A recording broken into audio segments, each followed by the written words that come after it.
stage with all of these illustrious people is because I work as an archivist and my job is to hold stories together. But while we are constantly looking at historic stories, what we tend to forget is contemporary stories. And I'm really delighted that Vikram took the initiative to create a film which gives us a sense of what a contemporary atelier, a studio, a karkhana looks like. What you saw in the film is just a small part, perhaps the story of Repoussé, which tells you a sense of what goes on, the madness and the magic that really comes out when you see the finished product. But in a country where we've got so many celebrated craft skills, this is just the beginning of an endeavor to try and initiate more people to come forward and talk about this. There's something else that I want all of you to think about post having looked at this film, is that I'm speaking to you in English. We use the lovely word design, but do remember in no Indian language do we have an equivalent for the word design. And the fact that we are creating new languages and we're talking about newer things is very interesting, but we constantly need to foray back and forth and capture contemporary cultures. And that's the reason I find this quite remarkable. But I'm going to ask Jaya, the co-host and from the India Art Fair, who's here today. And I'm very curious, Jaya, as to why did you feel that India Art Fair needed to partner or co-host and come on board with something as more in the realm of collectible design rather than in the contemporary and the modern art world, which is what you are known for and what your forte is. Thank you.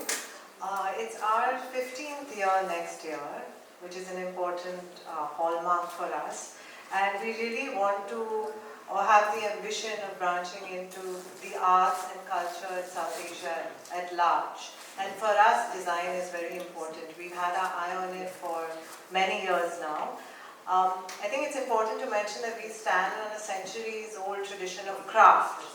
We have showcased craft at the fair repeatedly. We have a platform section, whether it's Madhubani or Gond art. And I really feel that designers are pivotal in elevating and safeguarding craft, if you will, to a large extent today. Vikram being a perfect example of that. So we just thought it was the right time to showcase and advocate for regional talent, but on a global platform. I think there's a burgeoning scene in India right now, and we want to do with design what we did for art, over the last 15 years. And what kind of intervention is it? Is it going to be showcasing more people coming into the art fair from the design realm? And is there a question that sometimes asked of you as to, while you're focusing on modern and contemporary art, do you consider this to be sort of coming into that area as well? So I think there's a blurring of boundaries, there always has been, and in a way that's actually what makes it interesting for us. Is it art, is it craft, is it design? I think there's a lot of interplay there.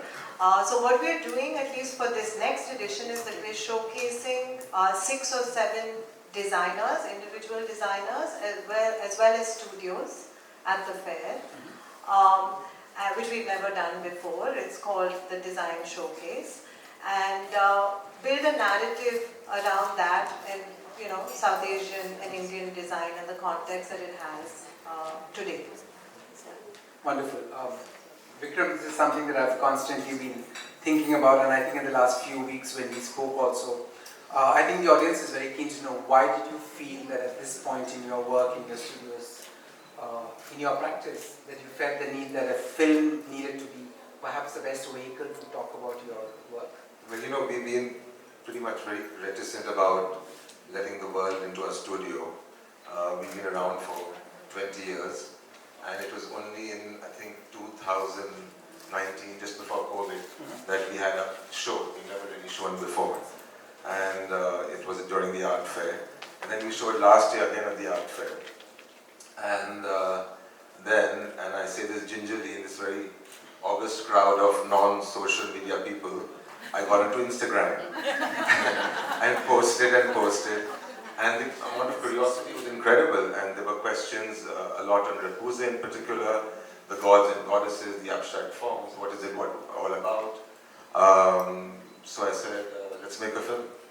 And a film is almost like a baby, and while you're not the filmmaker, it is your story that is being told. Why did you feel that somebody like Aradhana would perhaps be the best fit for this? Aradhana and I've been childhood friends, and that's another story. And next film. And It's a better one. I saw one film that she made on her brother, another Vikram, a very celebrated Vikram, who's sitting right here. And I said, if she can make a film and show me a similar amount of love and compassion, then we are good. But needless to say, she's a very sensitive filmmaker, and perhaps most importantly, she's multifaceted in the design world. She's been a product designer, set designer, she's a photographer. So she hit the ground running. She was, there was no need for much orientation. She just got all the subtle nuances, what to bring in the frame, and we were kind of online from the day-go. So thank you, Aradhana. Just to get to you, your perspective on this, Aradhana, since usually when you make your own films, it is an idea or a thought that you have in your mind which you go on. I understand that when you're working for others as a set designer or other things, there are obviously others bringing the narrative. But how is it here when you have to follow somebody's idea of, the commissioner is asking you for something, but then you have to make it your own? I think that we spoke back and forth. We spoke back and forth in the initial stages about what we wanted to show and what you can show in 10 minutes. And since Vikram is following many techniques in his workshop, we thought we'll concentrate on one and tell that story. That one seemed also they're all very interesting, but we focused on that. That's the one people have been very curious of. And because I'm interested in design and in sitting in karkhanas, I immediately went and sat around there and realized that there are two big stories. The one is the jugalbandi between the studio and the karkhana, and the other is between Ral and Brass.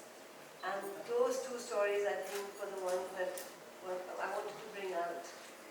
So, we'll come to the Ral bit, because as Annapurna mentions it earlier in the film, she talks about how this medium comes in, creates the magic, and it's on its own vanishes. But it has left behind a leitmotif, a memory, which then becomes part of what is brought out. But Vikram, more importantly, when you went about trying to create a studio, a space where collaborative design of this nature was happening, did you realize that you were perhaps going the same steps of what historic karkhanas were like, where a lot of different people, energies came together, skill sets came together?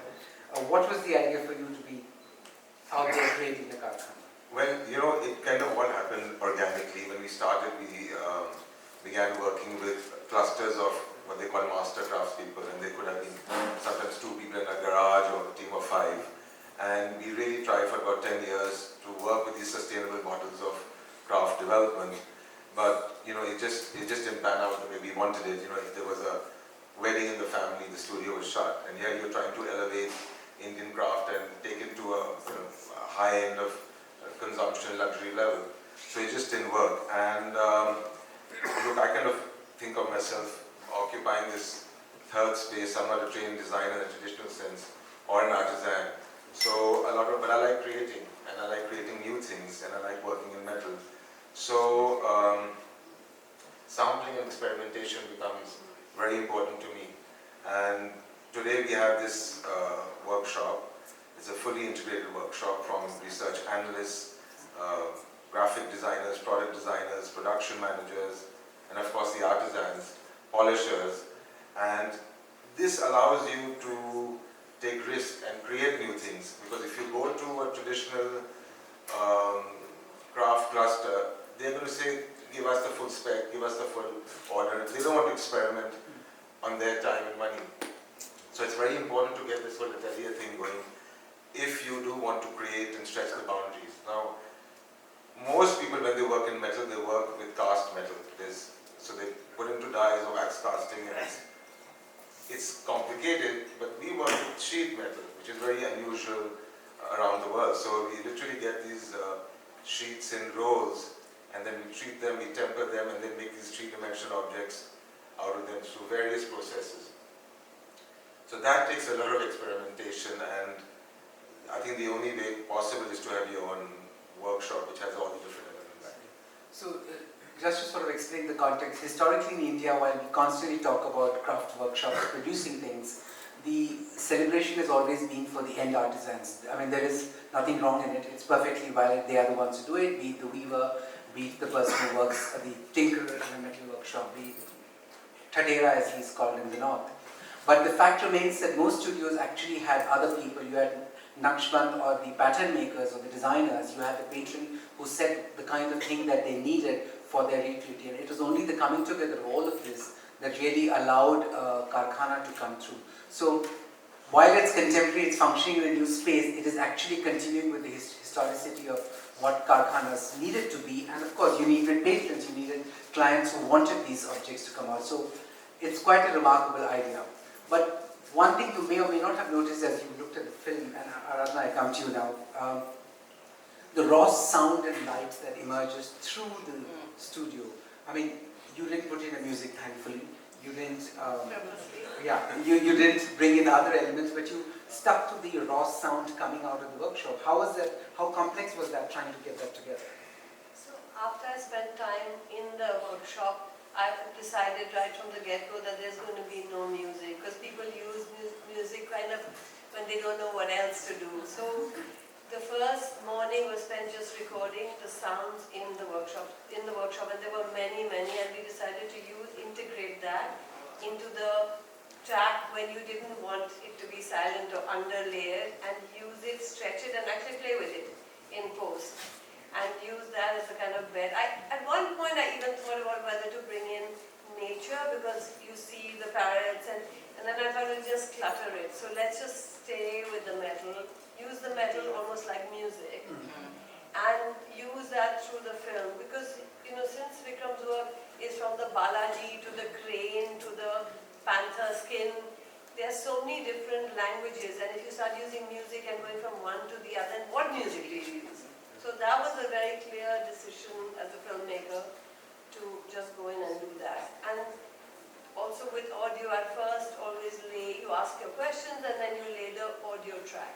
You make what you want to say as a timeline and then you layer it with the visuals. So you kind of tell the story or say what you want to say, audio and sound. And then you go layering it into the pictures, which we had already shot obviously. We'd shot like close-ups of everything, and we wanted to use his work to depict and show what we were talking about. One thing that all of you would have noticed, and we spoke about it, is the RAL, and I'm going to ask both of you about it, because for me, when I first saw the film about a week or 10 days back, the fact that you have this invisible material that we don't see, even as the end viewer or customer, you don't see it, but it comes, does its job, vanishes completely. It's almost synonymous for all the other invisible processes that happen in your studio that nobody really gets to see. And it's almost a metaphor for that kind of work that is going on. And so was the RAL something that you wanted deliberately, or did it emerge when she was working on the... In fact, we wanted to call the film RAL, and then a very good friend sitting there suggested, no, drawing in metal would be more apt. And thank you, Pichu. You know, for me, RAL is a metaphor for the learning of the materials and processes.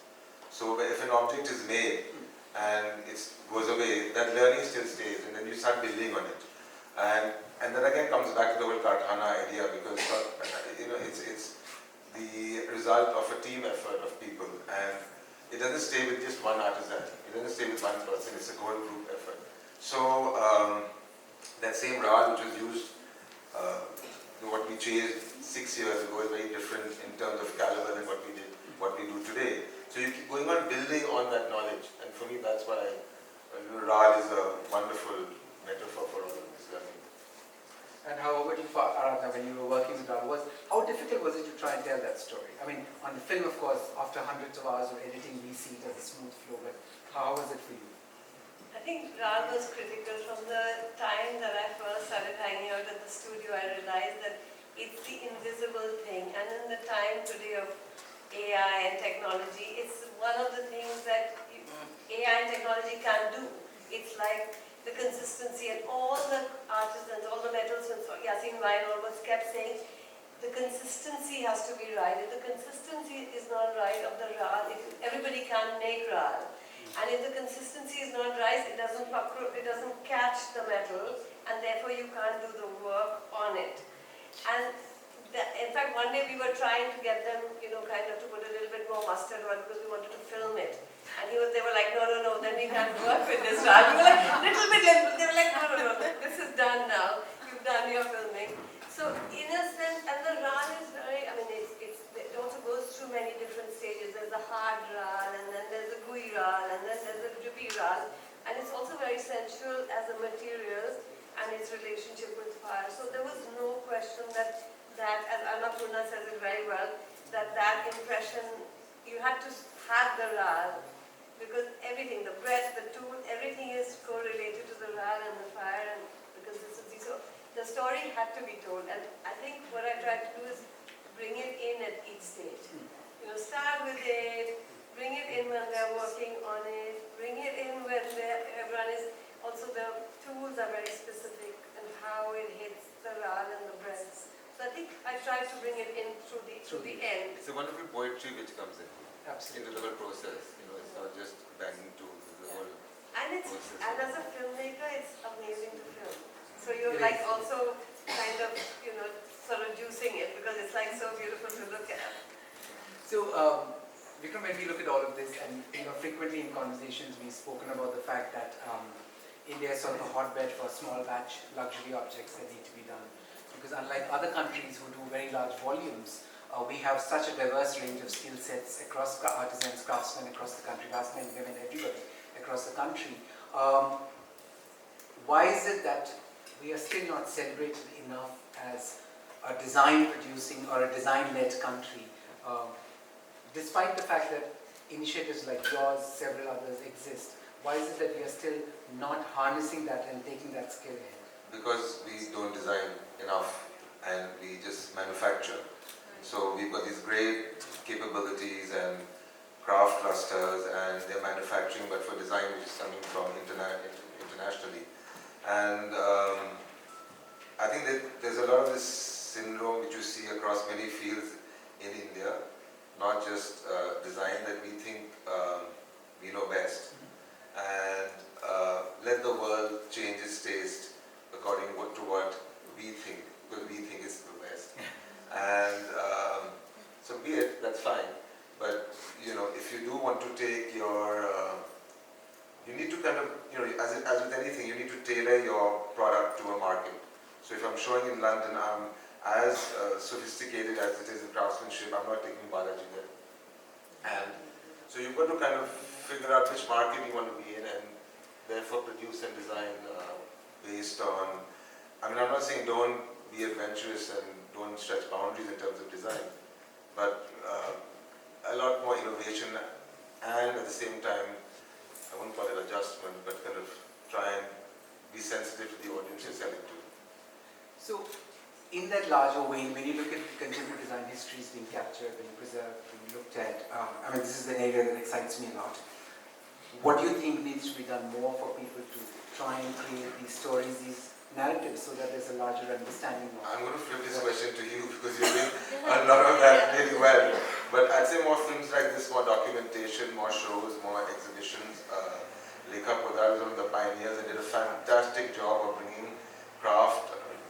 A long time ago, she really, first with Aman with the hotels, then with her Devi Foundation. So you need more initiatives like this. And there's a lot has been done in textiles, and but not enough in the non-textile craft world. Right. And I think you need setting up of more karkhanas, you need documentation, and you need a lot of innovative design, because only then will there be a market and make those sustainable. So there's a whole dynamic flavor of all these things. And of course all that work with the museum and archiving, which you are very involved with. Yeah, so of late a lot of design histories are being captured. We do get a lot of designers and design studios who are trying to get their archives put together. And what's really interesting is that they're using it as a resource for their own employees to go back, get inspired from. And I'm really liking the fact that the inspiration is not necessarily coming from downloading things off the internet, but of looking at things that are already being there and have been worked on in different permutations and combinations. So while it may have started with a literal expansion or contraction of a design element. Now it's far more nuanced than that. It really has evolved and moved on. But anyway, thank you very much for being a wonderful audience and for sitting through this with patience. And thank you, Aradhana. Thank you, Aradhana. Thank you, Vikram, and to Jaya for Pramod. And I'd like to thank my wonderful team, Ved, Shalaka, and Julie. Thank you. Thank you.